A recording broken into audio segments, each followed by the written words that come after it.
जी दोस्तों, इस वीडियो में मैं दो तीन चीजों के बारे में बात करूंगा। पहली बात, पाकिस्तान ने अपना जो स्क्वाड अनाउंस किया वेस्ट इंडीज की T20 और ओडीआई दोनों सीरीज के लिए, और बड़े बड़े खिलाड़ियों की वापसी हुई, जिसके साथ ही छोटे छोटे खिलाड़ी जो कि परफॉर्मर हैं, जो कि डिजर्व करते हैं, उनको साथ ही एक साइड पे कर दिया गया, उनको टीम से निकाल दिया गया। दूसरी खबर, जो इंडिया और पाकिस्तान का चैंपियन लीग्स में एक सेमीफाइनल होने जा रहा है, उसके बारे में आपको डिटेल्स बताऊंगा।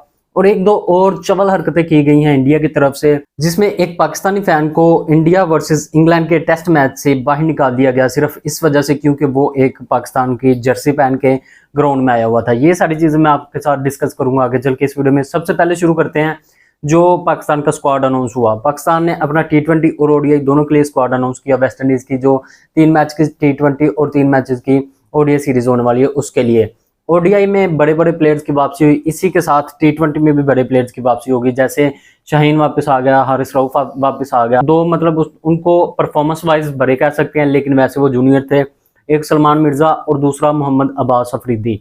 इन दोनों बंदों को बाहर निकाल दिया गया। मुझे इनकी कोई समझ नहीं आ रही कि आपने इन दोनों बंदों को किस बेस पे बाहर निकाला। यार, सलमान मिर्जा वो प्लेयर है जिसने बांग्लादेश की स्पिनिंग ट्रैक पे, जहां पे स्पिनर्स को मदद मिल रही थी, उस ट्रैक पे उस बंदे ने अच्छी परफॉर्मेंस दी।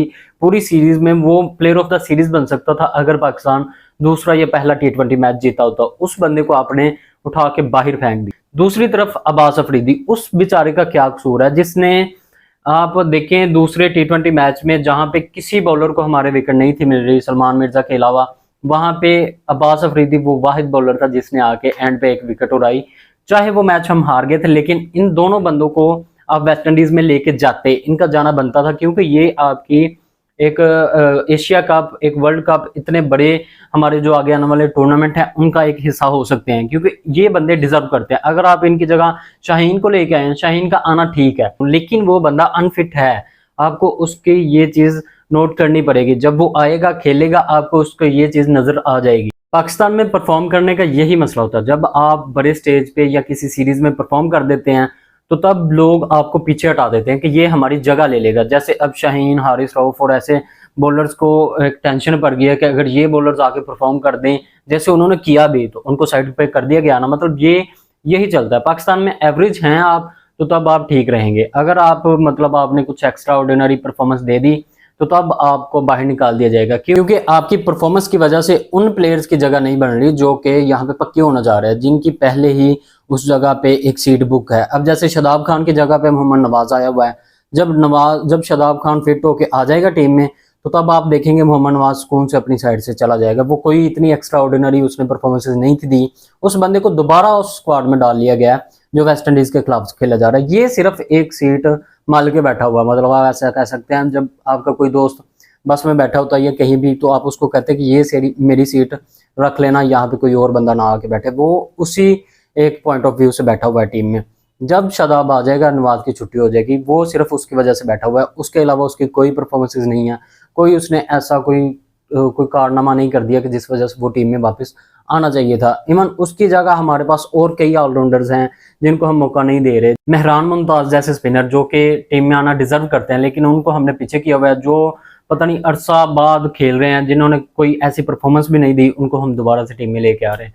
ये पाकिस्तान का ऐसा गंदा सिस्टम है, जहां पे जब आप परफॉर्म करेंगे, आपको ऐसा एक लाइन पे लगा दिया जाएगा, एक साइड पे लगा दिया जाएगा कि आप बाद में नजर नहीं आएंगे। अब कामरान गुलाम है, जिसने टेस्ट में भी सेंचुरी की थी, ओडीआई में अच्छी परफॉर्मेंसेज हैं, उसको बिल्कुल ही इग्नोर कर दिया गया। अब पता ही नहीं कि वो बंदा कहाँ है। मतलब वो बंदा ऐसा था, उसको देख के लग रहा था कि ये हमारे ओडीआई और टेस्ट में दोनों में बहुत अच्छे तरीके से फिट आ सकता है, लेकिन अब वो नजर ही नहीं आता कहीं भी, क्योंकि उसने परफॉर्म कर लिया था। तो अब उसकी जगह नहीं बनती, क्योंकि जो हमारे बड़े प्लेयर्स हैं वो ये सोचते हैं कि अगर यही बंदा परफॉर्म करता रहा तो हमारी तो छुट्टी हो जाएगी। खैर, काफी अरसे के बाद बाबर और रिजवान की वापसी हुई है। बाबर हमें खेलता हुआ दिखेगा 8 अगस्त को। तब पाकिस्तान का पहला ओडीआई मैच होगा जिसमें हमें बाबर खेलता हुआ नजर आएगा, और ये एक बड़ा अच्छा साइन हो सकता है, क्योंकि पाकिस्तानी क्रिकेट, पाकिस्तानी जितने भी जो एक पूरा सिस्टम बना हुआ है, वो सारा बाबर के पीछे चलता है। क्योंकि बाबर एक ऐसा ब्रांड है पाकिस्तान का जिसके एक बहुत बड़ी फैन बेस है। अब देखें, जब सेलेक्टर्स ने कहा कि बाबर एक ऐसा प्लेयर है जिसको हम T20 में नहीं ले सकते, उसके बाद पीसीबी का जितने भी उनके पेजेस हैं, उन सब से फॉलोवर ही कम हो गए, क्योंकि उन्होंने बाबर के खिलाफ बोला था। बाबर एक ऐसा ब्रांड है जो अब दोबारा क्रिकेट में आएगा तो देखने का मजा आएगा, उनके फैंस खुश होंगे। 8 अगस्त का हर बंदा वेट कर रहा है जो कि बाबर का फैन है। मैं बाबर से ये चीज चाहता हूँ कि अब बाबर उस अपना एक नया चेहरा लेके आए, जिसमें वो अपना जो पहले एक एवरेज प्लेयर था, मतलब जैसे वो आता था सुकून से खेलता रहता था, एंड तक वो ओडीआई की इनिंग लेके जाता था, उसके बाद वो एंड पे आउट हो जाता था। मैं चाहता हूँ कि अब बाबर बिल्कुल डिफरेंट नजर आए, बाबर आए, अपनी विकेट रोके, उसके बाद एक एक्सेलरेट करे, जिससे लोग और सिलेक्टर्स ये चीज नोट करें कि बाबर को दोबारा टी20 में लेना चाहिए। और ऐसा हो भी सकता है, बाबर ऐसे कर भी सकता है, और इसके बाद बाबर टी20 में वापस भी आ सकता है। उसको आप एशिया कप में भी देख सकते हैं, वर्ल्ड कप में भी देख सकते हैं।